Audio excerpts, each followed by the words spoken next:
ఇక సీనియర్ నటులు శరత్ బాబు ఆరోగ్యం అత్యంత విషమంగా ఉంది. ఇంకా వెంటిలేటర్ పైనే చికిత్స అందిస్తున్నారు. ఆయన శరీరం చికిత్సకు స్పందిస్తున్న అవయవాలు బాగా దెబ్బతిన్నాయని, కిడ్నీలు కాలేయం పనితీరు సరిగా లేదని వైద్యులు వివరించారు. మల్టీ ఆర్గాన్ ఫెయిల్యూర్ కావడంతో వెంటిలేటర్పై ఉంచి చికిత్స అందిస్తున్నామని తెలిపారు. అనారోగ్యానికి గురైన శరత్ బాబు చెన్నైలో ఆసుపత్రిలో చేరి చికిత్స తీసుకున్నారు. అయితే మరోసారి అస్వస్థతకు గురి కావడంతో నెల 20న బెంగళూరు నుంచి హైదరాబాద్కు తరలించారు. గచ్చిబౌలిలోని ఏఐజీ ఆసుపత్రిలో చేర్పించారు. ప్రస్తుతం వైద్యుల పర్యవేక్షణలో వెంటిలేటర్పై చికిత్స కొనసాగుతోంది.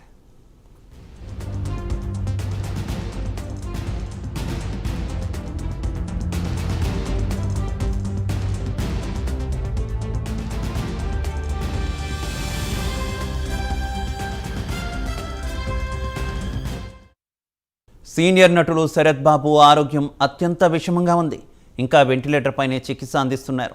ఆయన శరీరం చికిత్సకు స్పందిస్తున్న అవయవాలు బాగా దెబ్బతిన్నాయని, కిడ్నీలు కాలేయం పనితీరు సరిగా లేదని వైద్యులు వివరించారు. మల్టీ ఆర్గాన్ ఫెయిల్యూర్ కావడంతో వెంటిలేటర్పై ఉంచి చికిత్స అందిస్తున్నామని తెలిపారు. అనారోగ్యానికి గురైన శరత్ బాబు చెన్నైలో ఆసుపత్రిలో చేరి చికిత్స తీసుకున్నారు. అయితే మరోసారి అస్వస్థతకు గురి కావడంతో ఈ నెల 20న బెంగళూరు నుంచి హైదరాబాద్కు తరలించారు. గచ్చిబౌలిలోని ఏఐజీ ఆసుపత్రిలో చేర్పించారు. ప్రస్తుతం వైద్యుల పర్యవేక్షణలో వెంటిలేటర్పై చికిత్స కొనసాగుతోంది.